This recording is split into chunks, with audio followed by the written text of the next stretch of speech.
Hello, everybody. Welcome to this latest episode of Theater and Stream. I am Chuck, and this week I kind of waffled a little bit about what my Minisode was going to be about.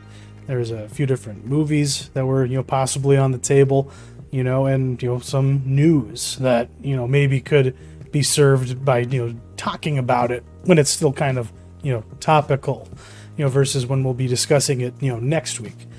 But then I saw a trailer for something that's going to be on FX coming up here later this year, a modern, current year adaptation of James Clavell's classic novel, Shogun. Do not be fooled by our politeness. Our bows are maze of rituals. Death is in our air, and sea and earth. Just remember, we live and we die. We control nothing beyond that. This was something I, really had no idea that I needed to be excited about.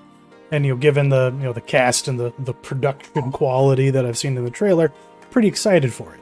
But it also reminded me that this isn't the first time we've had an adaptation of this story that gave us the saga of John Blackthorne and all of his adventures in 1600s Japan.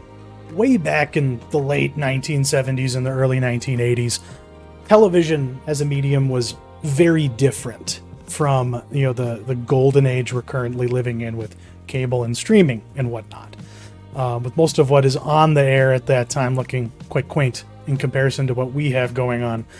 But that landscape did change very drastically at that period of time when a new format came on the scene that really grabbed audiences' attention and really made studios and production houses take notice. And because this new format eschewed ongoing serial storytelling in favor of dense, rich narratives and, more importantly, actual endings.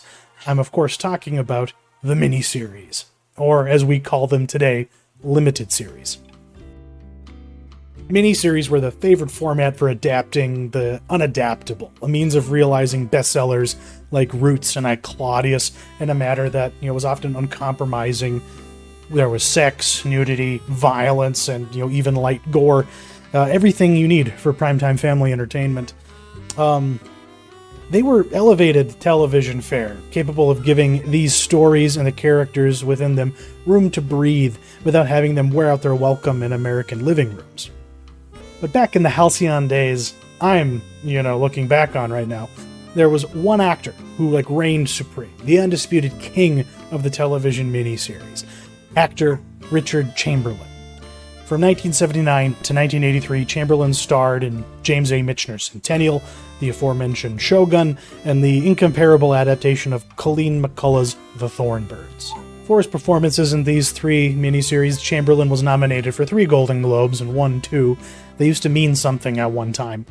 And all 3 are historical dramas, replete with feature-length episode runtimes, star-studded casts, and in the case of Centennial, an absurd degree of scope and scale. Big Adventure Centennial is coming to INSP this Sunday.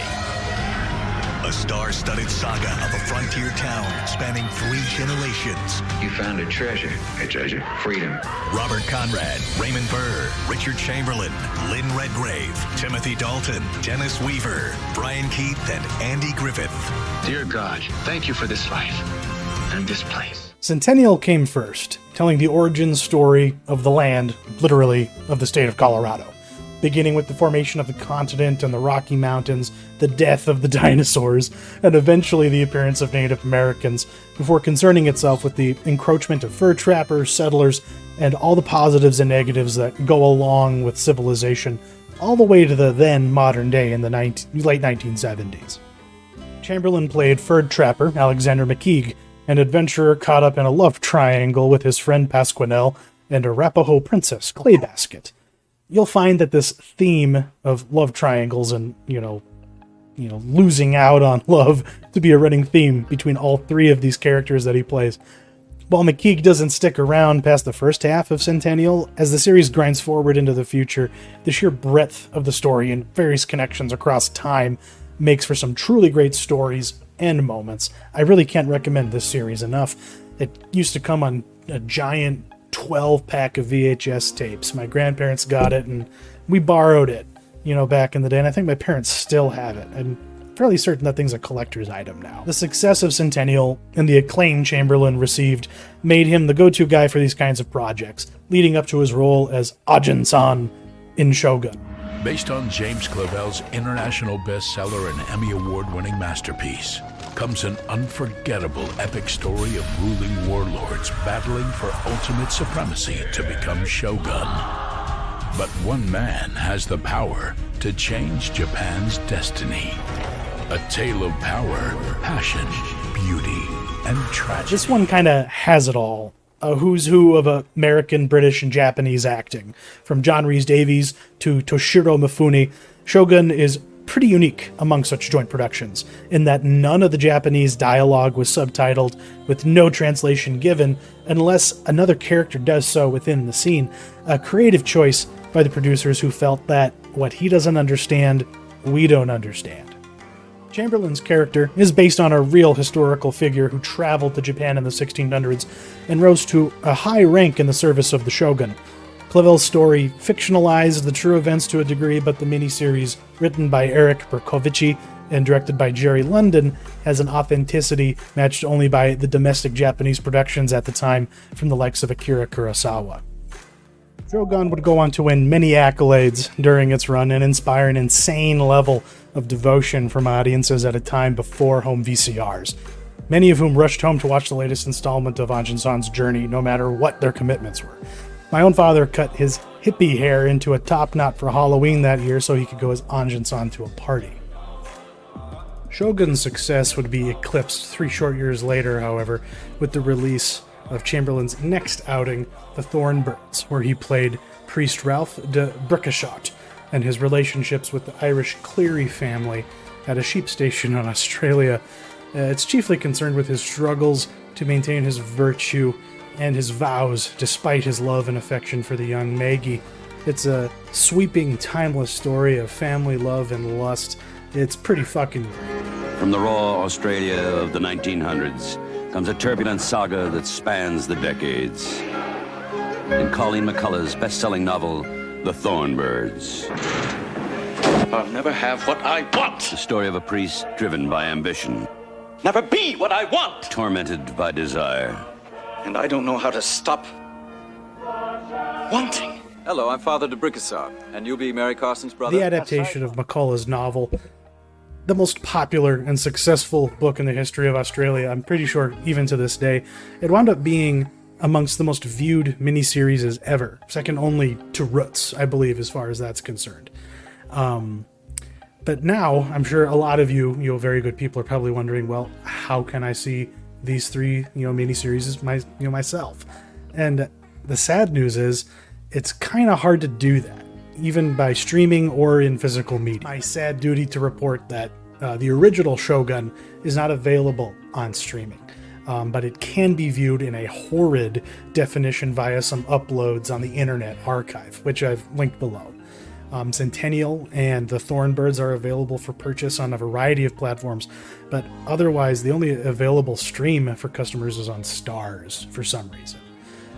Amazon currently sells a combo pack collecting Shogun and the Thorn Birds along with its epilogue, The Missing Years, but it's absurdly priced at like $65.96 just for 2 discs. Kind of crazy in my opinion. Centennial can be gotten for a relatively cheaper price of a hair less than $15, which is well worth the price of admission for the amount of content you get out of it. It's essentially almost 2 seasons worth of television. In general, Richard Chamberlain's filmography is pretty extensive, especially when you factor in the number of television film roles he's had, including everything from Edmond Dantes in the Count of Monte Cristo, which I have also seen and love. It's a really good version of the story. And he was even the first person to play Jason Bourne, which is pretty nuts when you think about it, because he's just kind of an old, unassuming guy. Like, he's not an action star by any means, but I haven't seen that version, and it might be just as hard to find as all of the rest, because Made for TV stuff, I don't know. It might not be as enduring as these miniseries, as I've mentioned, but it's where he spent a bulk of his career. And he's still alive. He hasn't worked all that much, but Richard Chamberlain is one of the greats, and the best way to appreciate him, I feel, is to check out his work from this period in his career at the height of the popularity of the miniseries, and at the height of his powers as an actor. Thank you for joining me. Next week we're going to be sitting down to talk about David Fincher's long-awaited return, the adaptation of Matson Jacobin's The Killer. It'll be pretty cool. I have a copy of that book in my garage, and as I think I've pointed out before, there's like a blurb on it from a reviewer who specifically says that, oh gosh, this reads like something that would be a great David Fincher movie, and that guy probably, deserves a raise, because he called it probably 10 years before the movie even got made. But we'll see you all then. Thank you for watching.